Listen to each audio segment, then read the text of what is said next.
Hi friends, എല്ലാവർക്കും സുഖാണെന്ന് വിശ്വസിക്കുന്നു. എല്ലാവർക്കും ഉമ്മച്ചിൻ്റെ അടുക്കളയിലോട്ട് സ്വാഗതം. ഞാനിന്നിവിടെ നല്ലൊരു കിഡിലനായിട്ടുള്ള ഒരു ഉണ്ണിയപ്പമായിട്ടാണ് കേട്ടോ വന്നിട്ടുള്ളത്. മധുരല്ലാത്ത ഉണ്ണിയപ്പം ആരെങ്കിലും കഴിച്ചിട്ടുണ്ടോ? ഇല്ലെങ്കിൽ ഇത് കണ്ടിട്ട് നിങ്ങളൊന്ന് ഉണ്ടാക്കി നോക്കൂ, നിങ്ങൾക്ക് ഇഷ്ടാവും, ഉറപ്പായിട്ടും ഇഷ്ടാവും. ഒരു രക്ഷയില്ല കേട്ടോ, അടിപൊളിയാണ്. എൻ്റെ ഉമ്മ പറഞ്ഞു തന്നിട്ടുള്ള റെസിപ്പിയാണ്. ഉണ്ടാക്കി നോക്കിയപ്പോൾ എനിക്ക് വളരെ ഇഷ്ടമായി, നിങ്ങൾക്കും ഇഷ്ടാവും. അപ്പം നല്ല സിമ്പിളായിട്ടുള്ള റെസിപ്പിയാണ് കേട്ടോ. അത് ഉണ്ടാക്കി തുടങ്ങാം. ഞാൻ ഫസ്റ്റായിട്ട് പച്ചരിയാണ് എടുത്തിട്ടുള്ളത്. 1.5 കപ്പ് പച്ചരി എടുത്തിട്ടുണ്ട്. ഇതിലോട്ട് 1 ഇഞ്ച് നീളത്തിൽ 1 ഇഞ്ചി കഷ്ണം എടുക്കാം. അപ്പോൾ ഇഞ്ചി വേണമെങ്കിൽ ഇതിൽ നുറുക്കിയിട്ടും ഇടാം. പക്ഷെ നുറുക്കിയിടുമ്പോൾ ചിലപ്പോൾ ചിലവർക്കൊന്നും ഇഞ്ചി കടിക്കുന്നത് ഇഷ്ടമുണ്ടാവില്ല. അപ്പോൾ ഇങ്ങനെ അരക്കുന്നതിൽ ഇട്ടിട്ട് ഇങ്ങനെ അരച്ചെടുത്താൽ മതി. അപ്പോൾ പച്ചരി നല്ലോണം കുതിർത്തിയിട്ടുണ്ട് കേട്ടോ. ക്ലീൻ ചെയ്ത് വെച്ചിട്ടുള്ള പച്ചരിയാണ്. ഇതിലോട്ട് ഒരു കയ്യിൽ നിറച്ചിട്ട് കുറച്ച് ചോറും കൂടെ എടുത്തിട്ടുണ്ട്. നല്ല സോഫ്റ്റ് ആകാൻ വേണ്ടിയിട്ടാണ് കേട്ടോ എടുത്തിട്ടുള്ളത്. പിന്നെ ഒരു കാര്യം, ഉഴുന്നും കൂടി ഇതിലെടുത്തിട്ടുണ്ട്. ആ പച്ചരിയിൽ 1 ടേബിൾ സ്പൂൺ ഉഴുന്നും കൂടി എടുത്തിട്ടുണ്ട് കേട്ടോ. അത് മറക്കല്ലേ. എന്താ വെച്ചാൽ നമ്മൾ ഉഴുന്നെടുത്തിട്ടില്ലെങ്കിൽ നല്ല സോഫ്റ്റ് ആയിട്ട് കിട്ടൂല. അതുകൊണ്ടാണ് നന്നായിട്ട് കുതിർത്തിയ ശേഷം ഇതൊരു മിക്സിയിലോട്ട് ഇട്ടെടുക്കുക. ഞാൻ നേരത്തെ പറഞ്ഞല്ലോ മധുരമില്ലാത്ത ഉണ്ണിയപ്പാണെന്ന്. അപ്പോൾ ഇതിൽ ഞാൻ ചേർത്ത് കൊടുക്കാൻ പോണത് ഉപ്പാണ്. പാകത്തിന് ഉപ്പും കൂടെ ഇതിലോട്ട് ഇട്ടെടുക്കുക. പിന്നെ വെള്ളം ഒരു നോർമൽ രീതിയിൽ, അതായത് ഇതിന് എടുത്തിട്ടുള്ളതിൻ്റെ പകുതി വെള്ളം ഒഴിച്ചാൽ മതി കേട്ടോ. കാരണം കൂടുതൽ വെള്ളം ഒഴിച്ചിട്ടുണ്ടെങ്കിൽ മാവ് ലൂസായി പോവും. നമുക്ക് വീണ്ടും ചൂടുവെള്ളമൊക്കെ ചേർക്കാനുള്ളത്. അപ്പം നല്ല ആയിട്ടുള്ള രീതിയിൽ അരച്ചെടുക്കാൻ തരത്തിൽ മാത്രം വെള്ളം ഒഴിക്കുക. അപ്പോൾ ഇതിന് മുന്നേ ഉണ്ണിയപ്പം ചെയ്തപ്പോൾ ഞാൻ പപ്പടം കുതിർത്തിയതും കൂടി ഇട്ടിട്ട് അരച്ചെടുത്തിട്ടുണ്ടായിരുന്നു. അതും സോഫ്റ്റ് ആയിട്ട് കിട്ടാൻ വേണ്ടിയിട്ട് തന്നെയാണ്. ഇതിൽ പിന്നെ ചോറും ഉഴുന്നൊക്കെ ചേർത്തിട്ടുണ്ടല്ലോ, അപ്പോൾ പിന്നെ എന്തായാലും സോഫ്റ്റ് ഉണ്ടാവും. അപ്പം അതിൻ്റെ ആവശ്യമില്ല, അതുകൊണ്ടാണ് പപ്പടം ഇടാഞ്ഞ്.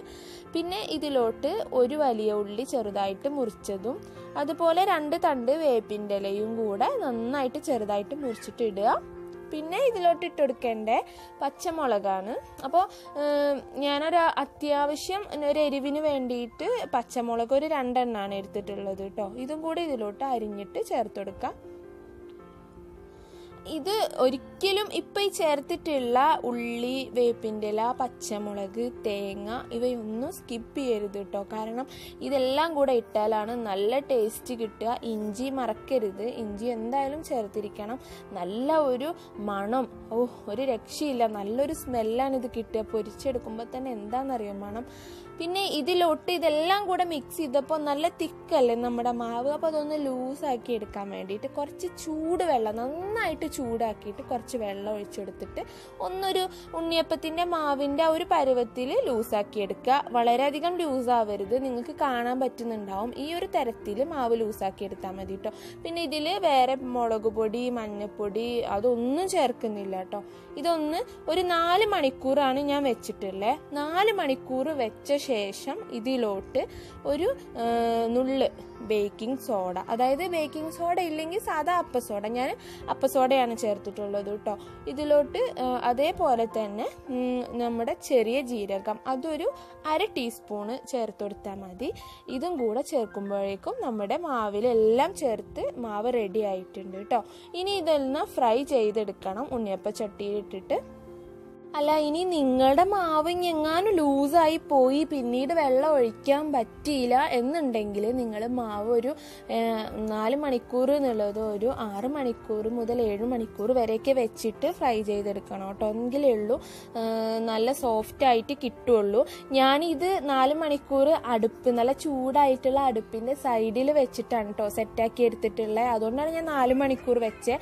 നല്ല തണുപ്പുള്ളൊക്കെ കാലാവസ്ഥയിലാണെന്നുണ്ടെങ്കിൽ നിങ്ങൾ ഒരു 6 മണിക്കൂറൊക്കെ എന്തായാലും വെച്ചോളൂ. എന്നിട്ട് എടുത്തിട്ട് കുറച്ച് അപ്പസോഡയും അതുപോലെ തന്നെ ചെറിയ ജീരകമൊക്കെ ഇട്ടിട്ട് ഫ്രൈ ചെയ്തെടുത്താൽ മതി.